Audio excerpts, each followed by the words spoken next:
Hello, everyone. We're back with Derek from the Mana Critics to do a flavour grading of the new Edge of Eternities Magic the Gathering set. What do we do in these flavour gradings? Well, we've borrowed the limited resources grading scale of A+ to F, but not for how good a card is in draft, but how flavourful a mechanic is in the set. In terms of coming to this grade, we look at three things. Is the flavour resonant? Is the flavour fitting? And is the flavour fun? So resonant means how well does the flavour convey the actual gameplay of the mechanic? That is, if you know what the mechanic does the flavour help you remember how the mechanic works? Or even more powerfully, does the flavour tell you what the mechanic does? That doesn't happen very much, but the most obvious example is with flying, which even beginner Magic players know and understand straight away. In Magic, flying is really the S-tier mechanic. It's the most obvious, resonant mechanic. And an A in resonance might be something like Death Touch, which makes a lot of sense to most players once they understand how combat works. B might be Hexproof, where the metaphor is pretty strong, but it's not exactly obvious how it works. Then fitting. How does the mechanic fit within the themes of the set?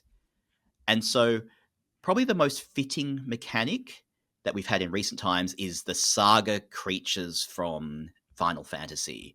These really fit what Final Fantasy was about and what these creatures do in Magic mechanics.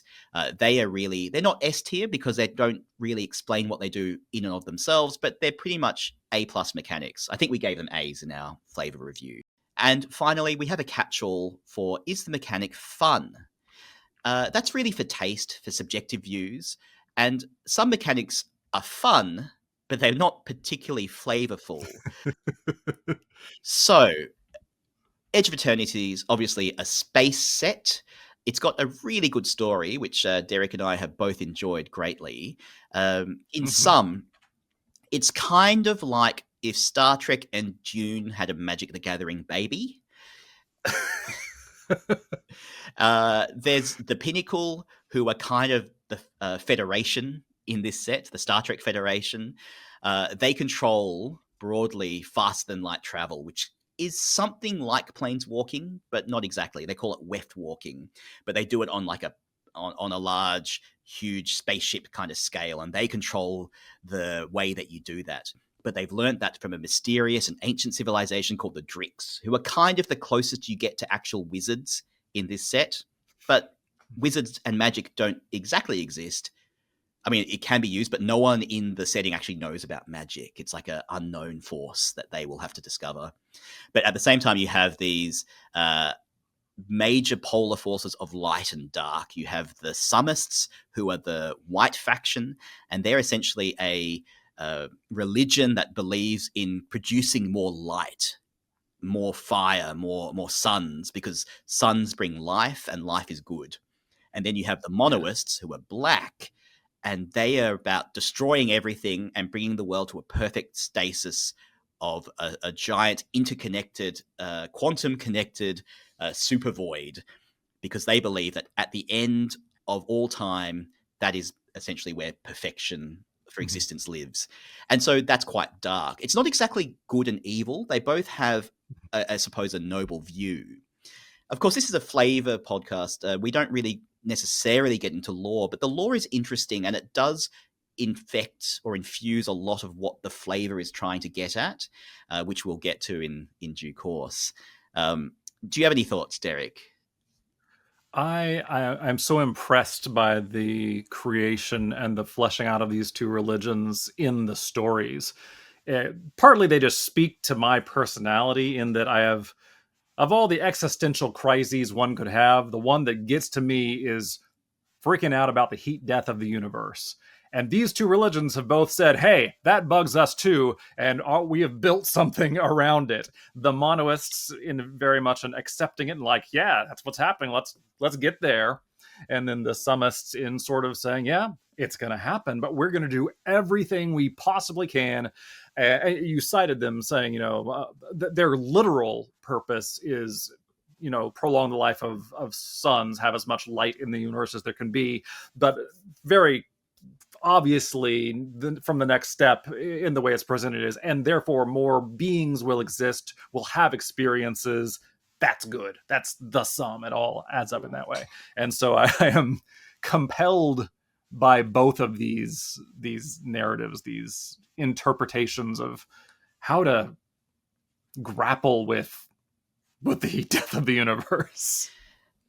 Yes, and I think for me, what I find really interesting about these two religions is they both exist in a spiritual and a scientific space. So there's a literal scientific explanation to what they do. They literally create black holes, or they literally create stars, and that's a scientific process. But behind that, there's a spiritual philosophy of life and of existence that's both mystical, but also just a way of looking at the world and how of existing. And also, it cleaves very closely to what we understand black and white to mean in Magic. And so, in a weird way, it's very Magic without having any actual magic whatsoever. It's very science based, but it clings very philosophically to what Magic has turned itself into over 30 years of what does white mean, what does black mean.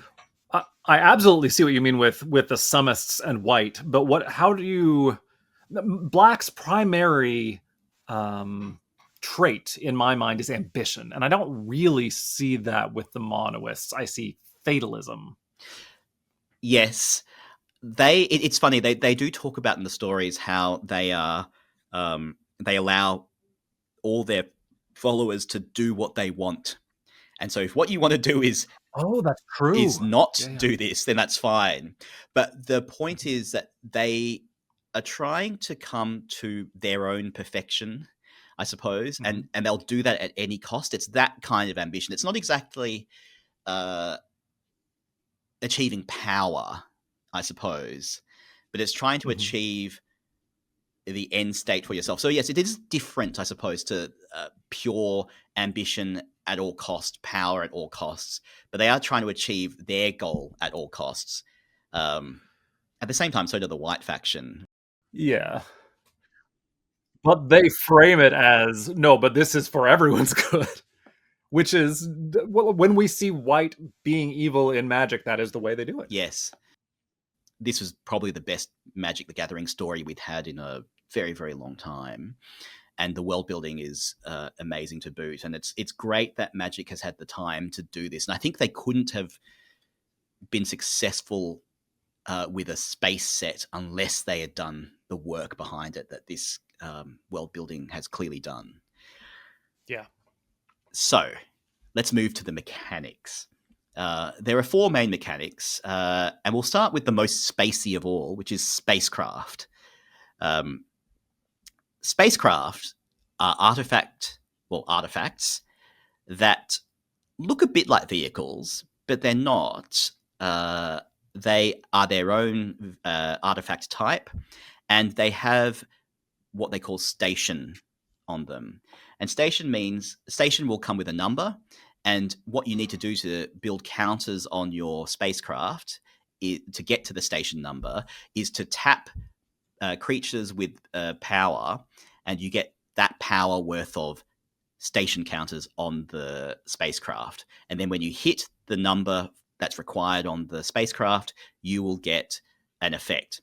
So if we look at Dawnsire, Sunstar, Dreadnought, this is the Summists, the White Align factions, special spacecraft. This is the spacecraft that that lights up suns and is therefore very powerful. It has 10 plus station. When you attack, Dawnsire deals 100 damage to up to one target creature or planeswalker. So obviously very powerful. I want to correct what you stated there, because what it does is more remarkable. It undoes the collapse of stars into black holes. Yes. I don't know if it can also do that sort of thing and like enhance an existing star, but what they are all about in the story is undoing the supervoid that the monoists created. Yes. Yes, no, that's correct. I mean, it is all advanced science / magic gobbledygook, but Oh yes, but it's really cool. yes. And then if you get 20 station counters, it becomes a 2020 flying creature, which makes sense. It is a giant spaceship, bigger than any sort of other creature we see in Magic, apart from perhaps Eldrazi, I suppose. So, what do you think generally about stations, Derek?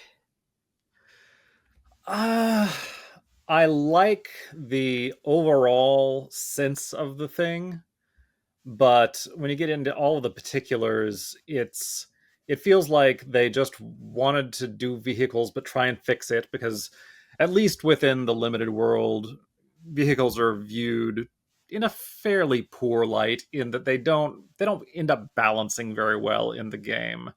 They have to, in order to be good, they have to have a really strong the battlefield effect, and then you're left over with something that sometimes you can crew, and if it's crew one, sure, you can do it all the time, but if it's crew anything bigger than that, it's real unlikely you'll ever crew it. And so there's this different dynamic here where, well, the equivalent of the crew, it sticks around, it accumulates counters, and so it's a different puzzle, but it feels very much like, yeah, this was approached and developed as a mechanical puzzle, and the flavor is just kind of tacked on. Yes, I think It, on that note, I have a real problem with the stationing itself. At least crewing has a lot of innate flavor sense to it, which is someone's got to yeah, get in the vehicle and drive it, and when they're not driving it, it doesn't work. right. What's happening when you station it and then you go away, and then the creature's going and Yeah, doing its own thing? I have kind of solved this problem to my own satisfaction, in that, okay, well, maybe you're getting you receive this brand new factory spaceship, and now you have to go in and boot it up for the first time and set all the autopilot everything, and then once you've done that, it operates on its own. But I mean, that's I shouldn't have to do that, make up that kind of story to explain why this mechanic might make sense. Yes, and so you're right. I think it is very much something which was mechanics forward as a way of making a big spaceship, which obviously you can't have a 2020 for 5 mana. You can't. Mhm. So you have to that makes 100 damage when you attack. So you have to have a very high cost, but it doesn't make much flavor sense to me. I understand your explanation. I think that's pretty good. Um, what are these people But I mean, doing? you shouldn't have to make up a story like that. That's not good. If This that's is a world with AIs, or they call them Vives, but they're AIs and they yeah, have and robots. So why do you need people to go on there? And the other thing is, why does power? This might be a problem with vehicles as well, but why does power become the thing that helps you right, build make the spacecraft work? So you can have a 10-10 giant lumbering tree monster, and that will help right, you station the dreadnought much better than a whole bunch of Vidalcan artificers who are, one right. fours or whatever. Um, you know, This is hardly the only time when the simplicity of Magic's design has caused a bit of friction with the flavor. And like, if this was D&D, if every creature had the number of stats that a D&D character does, each one could have an intelligence and wisdom stat, and our Avengers of Zendikar would have like 25 strength, but maybe 6 intelligence, and they'd be no good at crewing spacecraft. But Magic has to have small numbers on each individual card in order for us to play with this number of cards per game and do all the math and everything. So we just end up with these simplifications that sometimes they don't tell a good story.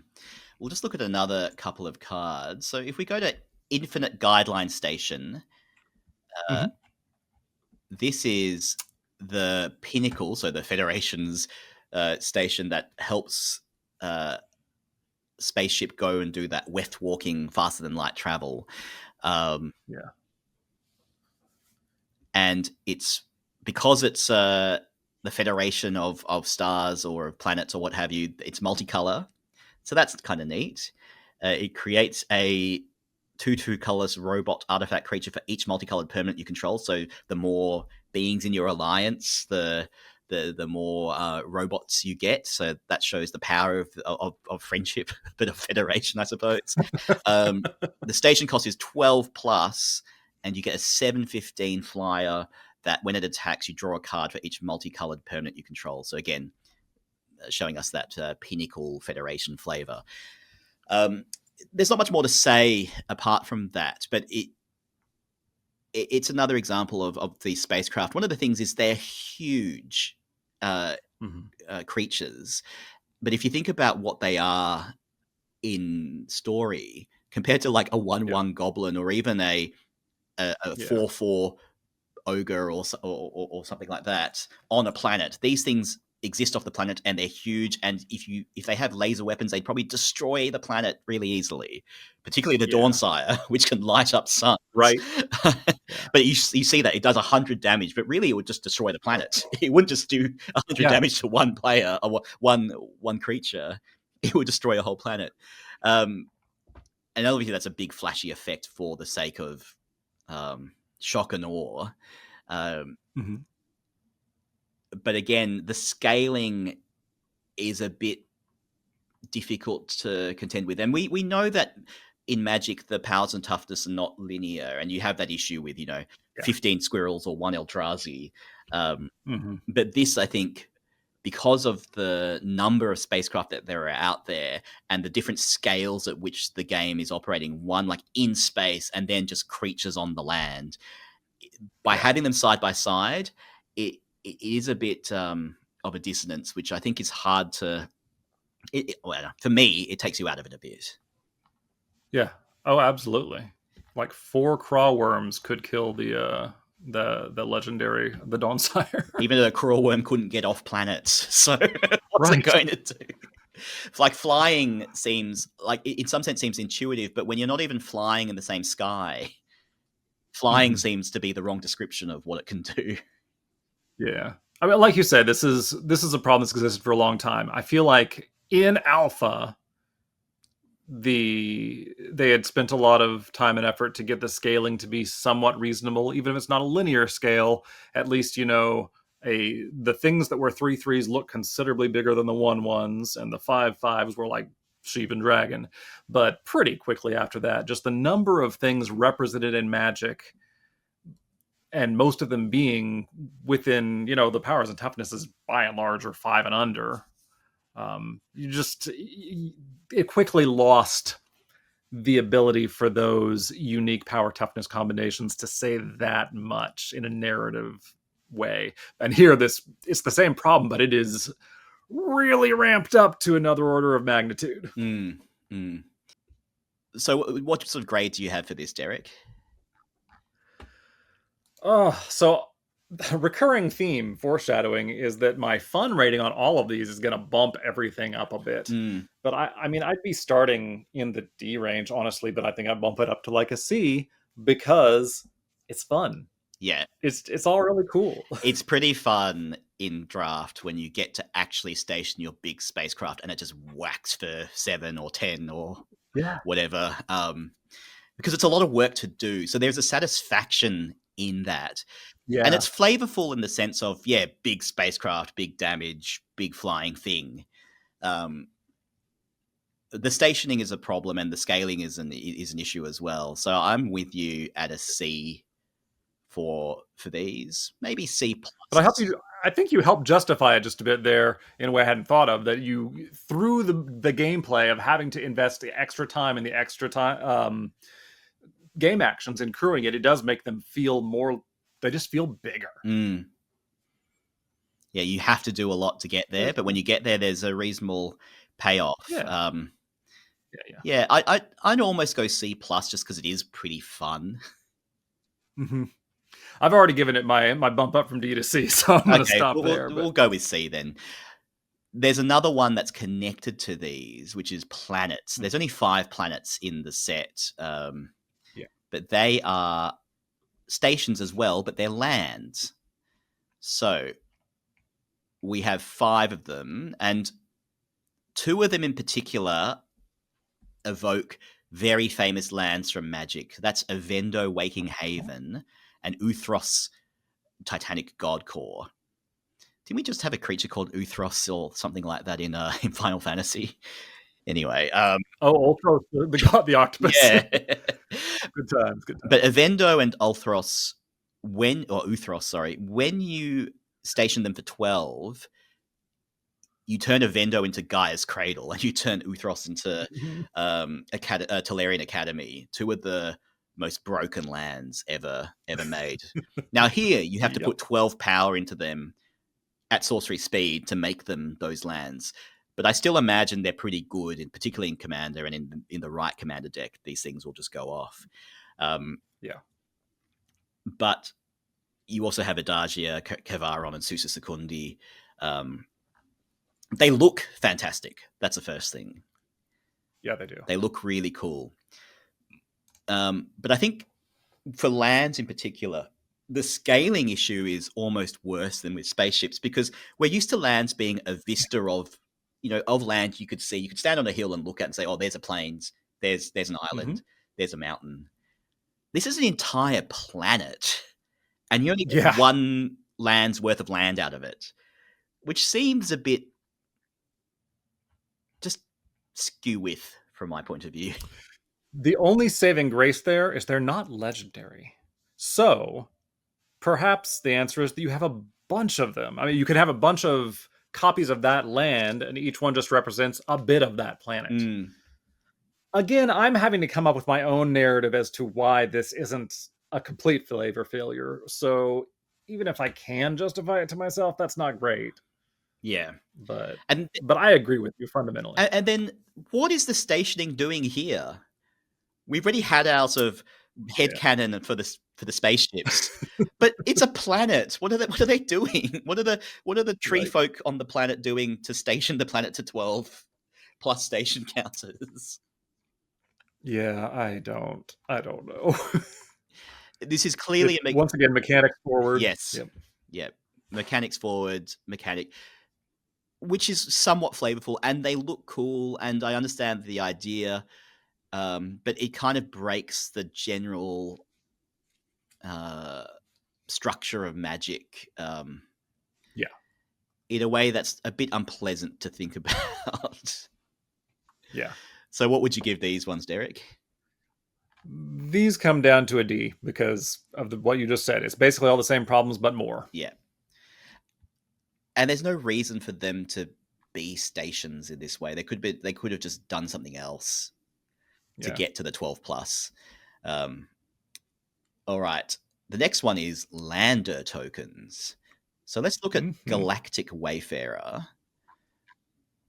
He is a spaceman who is 3/3, 2 and a green human scout, and when he enters, or they enter, create a Lander token, which is an artifact with 2 tap, sacrifice this token, search your library for a basic land card, put it onto the battlefield tapped, then shuffle.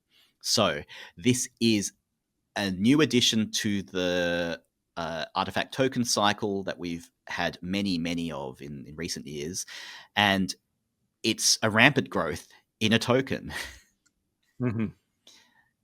So if you look at the images for landers, there's about 4 or 5, I think, but they're essentially spaceship pods that land onto planets. That's what they're depicted as, and each of the main colored factions has one. So there's a green one that looks like a seed pod, looks more organic. That's from the insect people.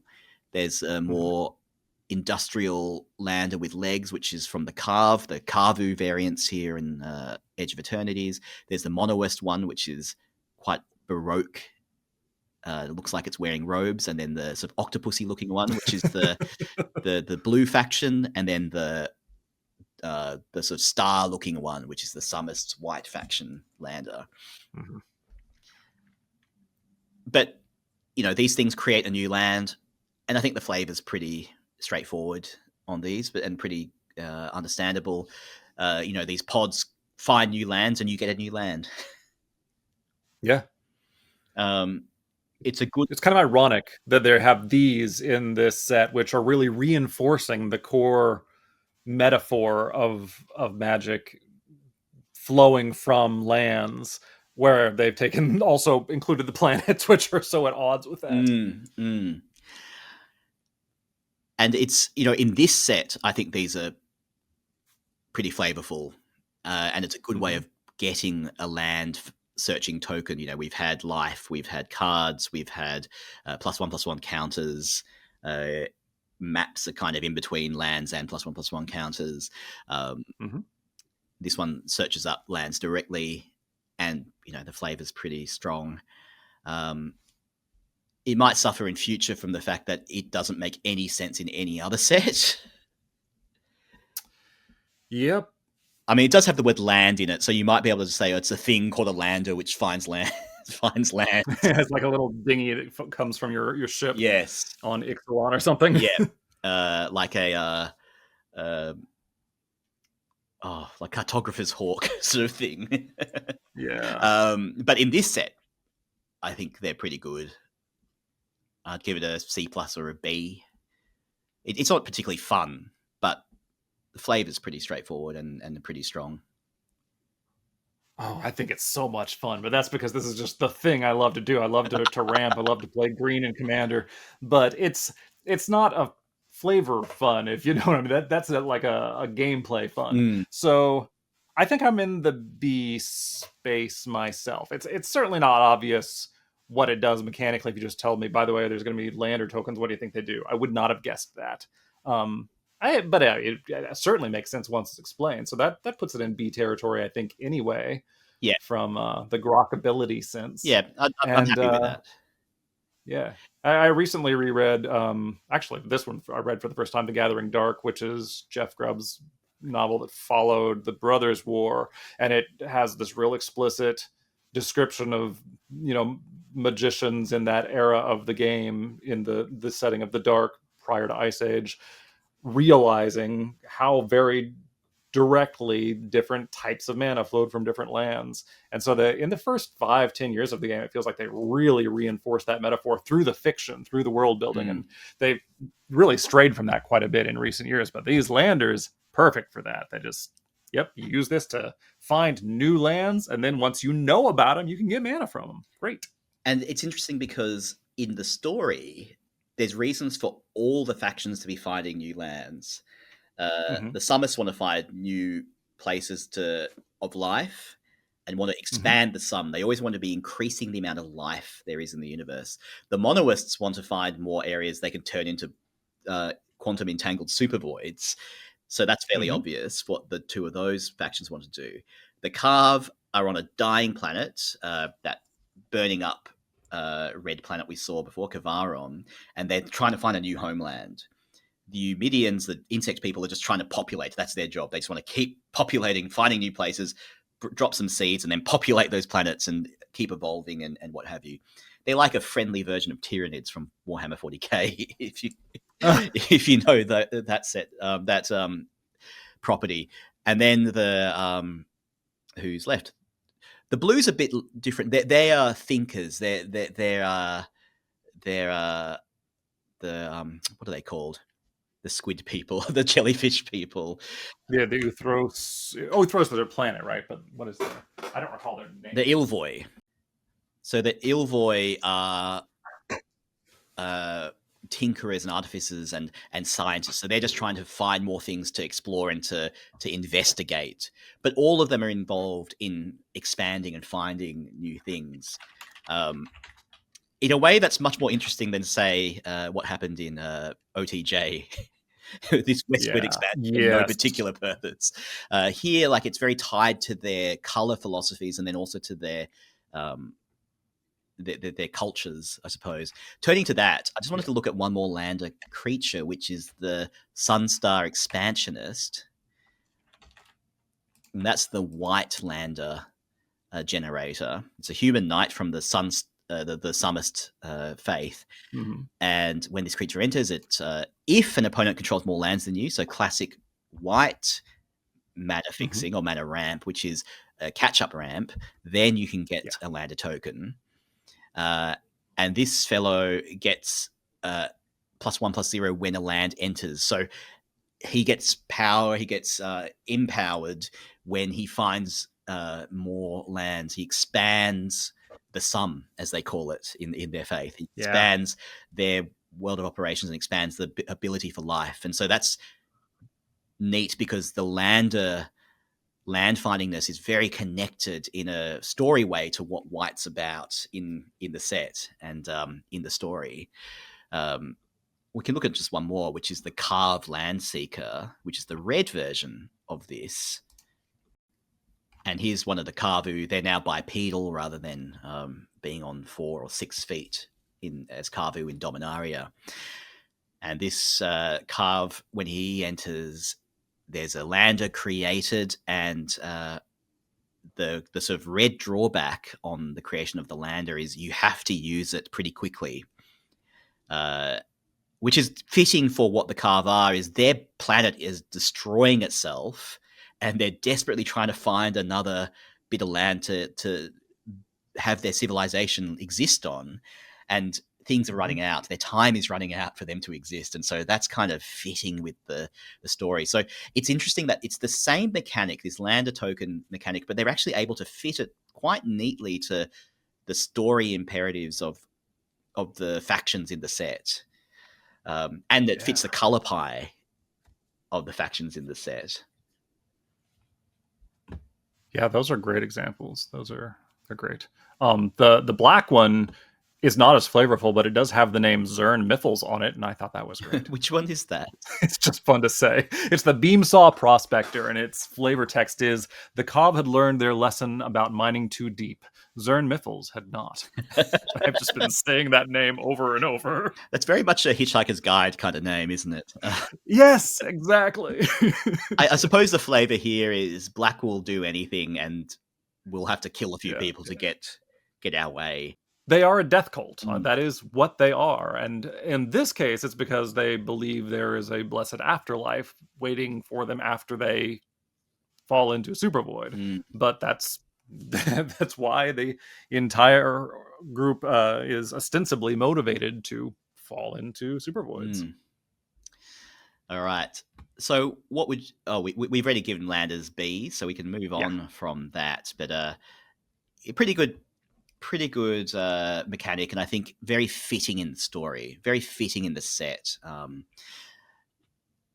So what it lacks in fun, it's actually very, very good on the fitting scale. All right. Now to the last two mechanics, which are connected, and you'll see why. The first is Warp. So let's look at All Fate Stalker, which is the white card. It's a Drix assassin. Now, going back to what the Drix are this ancient race of something like magicians, but they're not actually practicing magic. But they have the special power to weft walk, which is they can pop out of their reality into what we know as magic lore people as the Blind Eternities, but and then pop back into reality, their reality from the Blind Eternities, essentially faster than light travel. Which they can do on a personal scale, and their powers or technology they gave up to the Pinnacle to allow them to do it on an interplanetary spaceship sort of scale. Now, the thing that they have as well is they're ancient creatures who were around at the time of the Formori Eldrazi War. So that's only hinted at. They mention it a few times. We don't know what that means. But the Formori have appeared in the stories so far, in OTJ in particular, and we know that Loot, the cutesy little beast creature that Jace is mind controlling in somewhat repressive and oppressive fashion, he's a Formori, and we now know that at this side of space, so just as a tangent, what we know about the universe is the Edge of Eternities is this donut around the magic multiverse. And on the other side of the donut is the Blind Eternities, which is where the Eldrazi live and the place through which planeswalkers planeswalk. And then as specks within the Blind Eternities, as if seeds in an orange, there are planes that we know from Magic, which I think is a neat way of encapsulating a space world as well as all the worlds we've seen so far in Magic. It might be a bit too specific. Maybe specificity is a bit of a drawback and you don't have as much mystery, but at least these things all live together and we can, it's rationalized in a way which I don't mind. Yeah, I had a similar response. The more specificity about the nature of things sort of bothers me. Same way that I don't like in Star Wars, they're always going back to the same few planets in this, presumably, countless worlds in that galaxy. In Magic, we have a multiverse. And it's possibly infinite realities within it, and yet we keep going back to the same ones, which I understand commercially why they do this. They've spent all this time world building for these places and we care about them, so that makes sense. But it is always just a tension that bugs me. But yes, going back to what the Drix are, then is they go into the Blind Eternities but come out not in the Magic planes but back to the Edge of Eternities, Edge of Reality, which is where they live. And their main thing is to kill any Eldrazi when they see it, because they were their witness to the Eldrazi Formori War, whatever that was, and their main job is to keep the Eldrazi at bay. We see one in the story, and the Drix appear and then disappear and deal with it. And so this is the All Fate Stalker, and it has Warp. It's a 3 and a white 2/3 Drix Assassin. When it enters, exile up to one target non-assassin creature until this creature leaves the battlefield. So it's a Oblivion Ring or a Banishing Light on a creature. We've had a few of these in recent times. But its Warp ability is the interesting thing. So Warp. You can cast this card from your hand for its Warp cost, exile this creature at the beginning of the next end step, then you can cast it from exile on a later turn. So it's a bit like Adventure.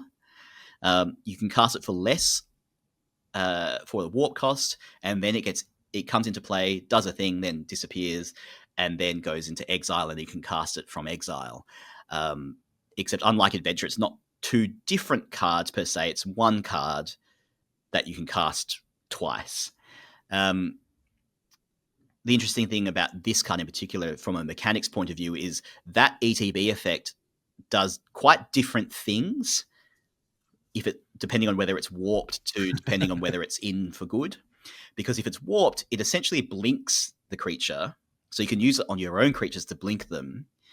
And if it comes in for good, you pretty much use it to remove a creature on the other person's side. You can also use it to remove a creature temporarily from the other person's side, so you can swing through an attack.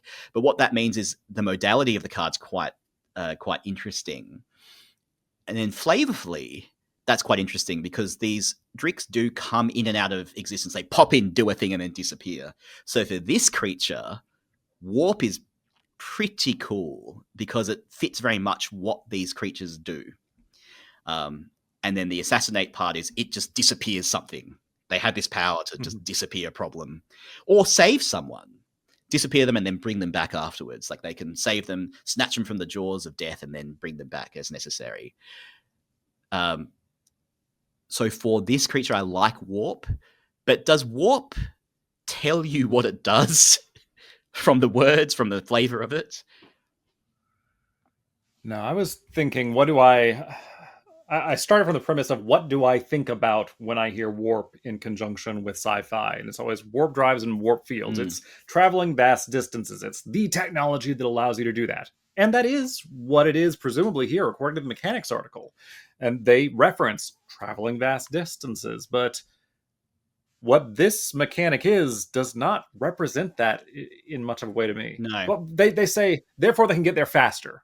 Okay, but if you could get somewhere faster, why do you then leave until you could be cast for full value? That just is a complete disconnect. Yeah, I agree. I think it's funny for this card, not the warp mechanic, but what it does overall makes a lot of sense for the Drix in particular, who can come in and out, do a thing and then disappear, or stick around longer if they wanted to. And they're mysterious and no one quite understands them. Most people have never seen one or barely even heard about them in this universe. So that for this creature is great, but the actual warp mechanic, it's not traveling faster. It's got there. Yeah. And then it goes away. It's like it overshoots the target and it tries to come back later or something. It's just, it feels like the exact same thing with Station. Like they had a good idea for mechanic, and they also had this cool flavorful world built, and they said, which things of these can we jam together with the least friction? And well, this may have been the least friction, but it's not a good fit. Yeah, and the other thing is, funnily enough, it works very well with Station. So you have these two not very flavorful mechanics that work mechanically very well.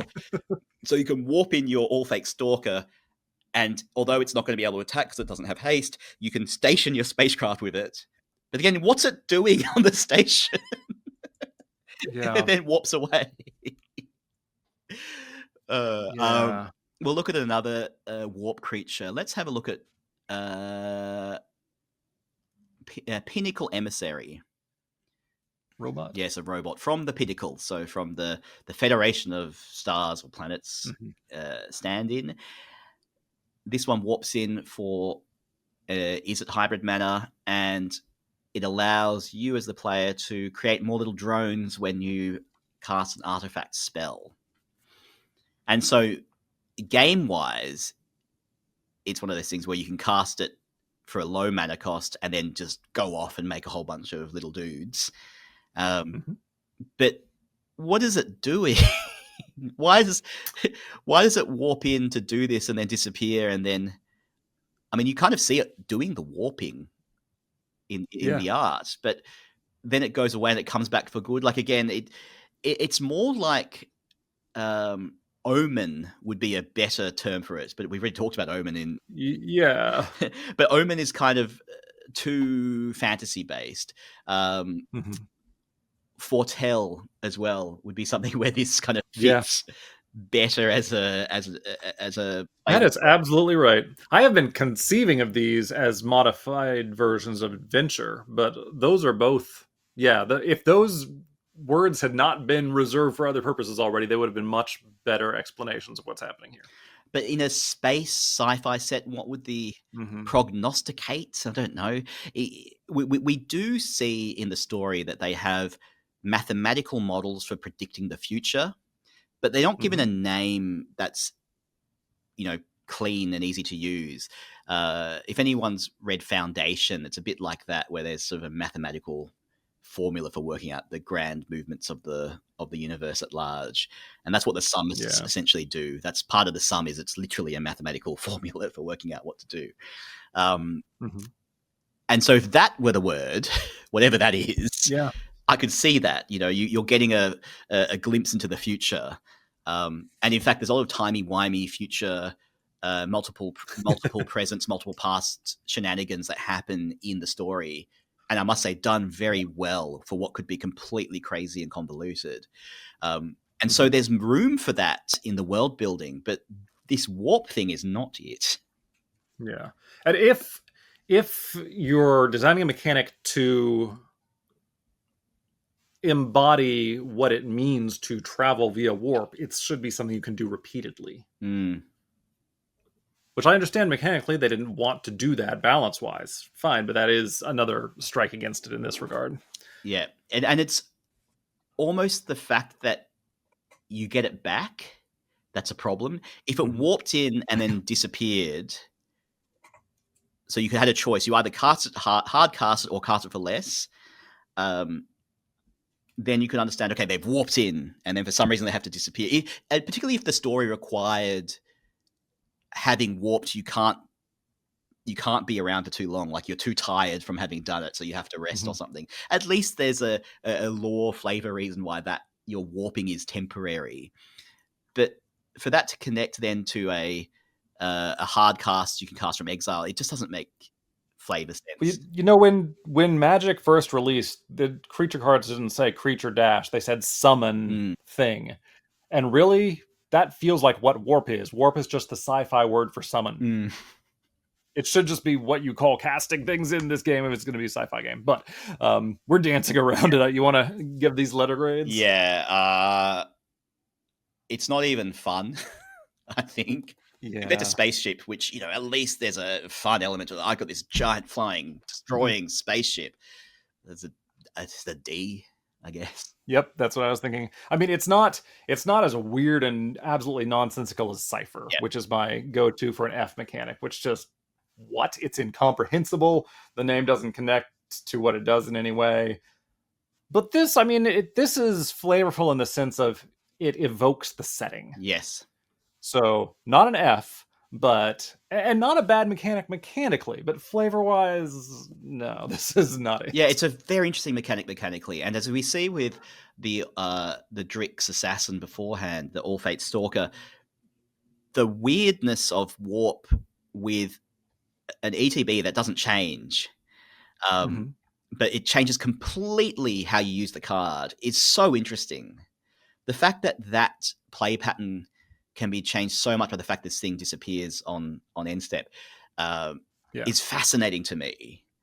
And I think for the All Fate Stalker itself is a great flavor. But if you didn't have warp, it would still have that great flavor. It wasn't called warp, and it just did that thing.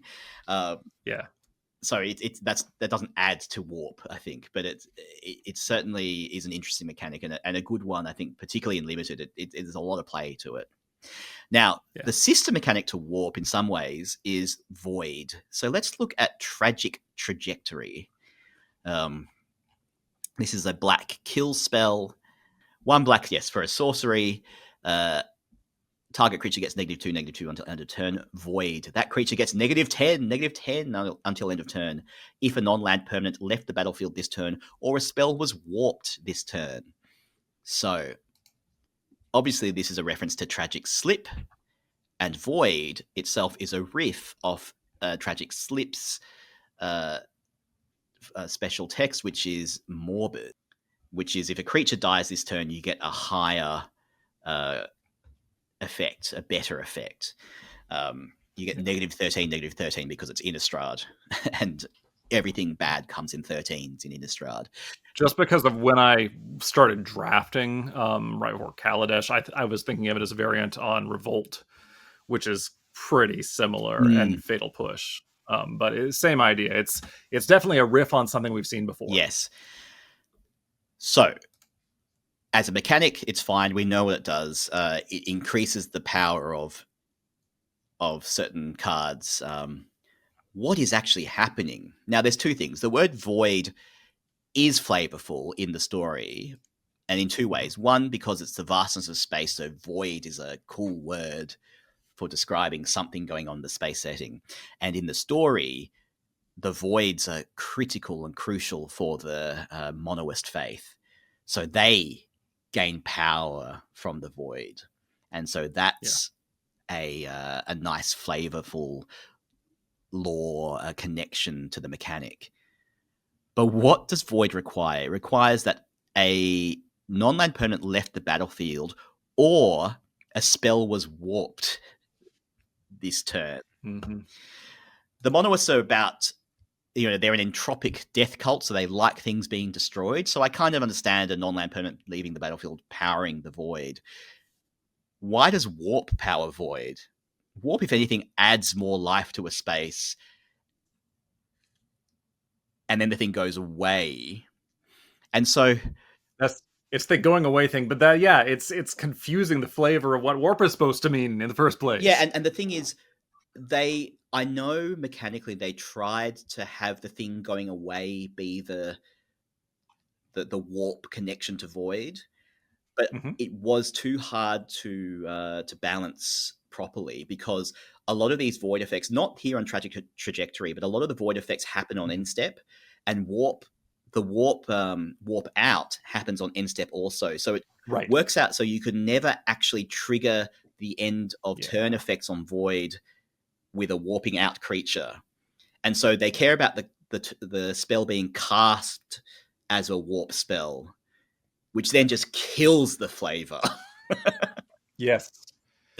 Because you wouldn't need the rider at all, because on the warp out, that is a creature leaving the battlefield, so you don't have to worry about the word warp. But even then, I mean, that then becomes sort of a flavor loss, because if this is essentially the monoist's ability, the thing they care about, and it's because they're excited about things going into the super void, from which things do not return, well, warp is a way to kind of play fast and loose with mechanics of the game so that things are going away, but not really because they're going to come back. It's exile is just a holding tank Yes. for things to come back Yeah. because really they're on the way, and so that then is antithetical to what void is supposed to represent. Mm. I would call void a D as well. Maybe even worse. Yeah, I might. Even worse than warp, though. I have a trouble. You think so? Mm. That one I don't, but because I associate it particularly with the monoist faction, and I haven't mathematically gone and done any statistical analysis to see if it only appears on black cards or monoist cards, but it feels very much like it does. I'm just scrolling through the card file right here. It's mostly it's black, pretty, but there's a bit of red. and so And actually, yeah, while we're on that, let's look at Kavaron Skywarden. This is one where void makes no flavor sense whatsoever. It's clearly there to pump the cards somewhat. Yeah, it has no flavor connection. It's just mechanical. Yeah, so I put it in the same general vicinity as warp, but I would just call it the D plus to warp's D based on how well it reinforces the monoist faction on the cards except Kavaron Skywarden. Yes. Yeah, I tend to feel it's a bit worse than warp, and maybe it's because it's not really clear what void is at all, apart from a sort of feeling that destruction and disappearance of existence is somehow empowering to monoists. But even that is so ephemeral a kind of thing that it's hard for me to cling on to. Whereas warp, I can understand at least what it's trying to get at, even though the flavor doesn't convey it very well. But, warp drives, warp travel, we understand that as a sci-fi trope, and at least there's something of that, whereas void is more a philosophical feeling. So I feel like warp is stronger than void, but if we split our differences and call both of them Ds, then we're probably there. Yes, I think that would be very fair and probably land in the right place. All right, so just to summarize, I think we gave spaceships a C, and I'll have to correct it if it was a C+. I think that was the B, because I was pushing that one up for... Wait, no, you're right. No, I was going to give it a D, but I gave it up. But the fun bump got that up to C. Yeah, so we get spaceships a C, planets a D, landers a B. Yes. We love mechanics that just kind of make sense, I must say. Yeah. Like Flurry. Actually, Flurry could have been in this set, but they just didn't. Yeah. They just didn't do it for this set, but it actually is in this set. It's just not called Flurry. But I think Flurry would have made very little sense in this set. We loved Flurry as well. Warp, we gave a D, and Void, we gave a D. Yeah. So for a set where we love the world building and love the art and love the stories, we don't really think the mechanics are particularly flavorful. Nope, they're very tacked on after the fact. Like, I think, honestly, I'd prefer them to prioritize world building the way they did. They did so well at that. The stories are phenomenal. And weirdly enough, the cards themselves are very interesting and flavorful, and they sell Magic as a sci-fi space in a way that I think a lot of people were really worried about. Yeah. And I was not sure about myself. And so it's interesting that even in a set where the mechanics are unflavorful or lacking in flavor, they still achieved a lot of really great flavor through the set regardless. Yeah. Which is an interesting lesson for us to say that maybe the flavorfulness of mechanics doesn't matter that much, but then we'd be out of a position talking about it. It's all part of the tapestry. Oh, it's all part of the sauce, as I would say. Yeah, there you go. Well, that brings us to the end of the Edge of Eternities flavor review. Derek, where can we find you on the internets? On YouTube as Mana Critics and Blue Sky, same. Very good. Visit the Mana Critics. Derek's been a bit busy with other artistic endeavors of late, but I'm sure Derek will be back with some Mana Critics fodder in due course. But if you want to hear particularly Yeah. about a lot about Fallen Empires, there's one place on the internet to get it, and that is the Mana Critics. Yes, indeed. And this is MTG Flavoursauce. We had a great time talking to you today, and we'll see you next time. Thanks for having me. Bye. Thanks for joining us on MTG Flavoursauce. If you like what you see, please like, share, or subscribe. See ya.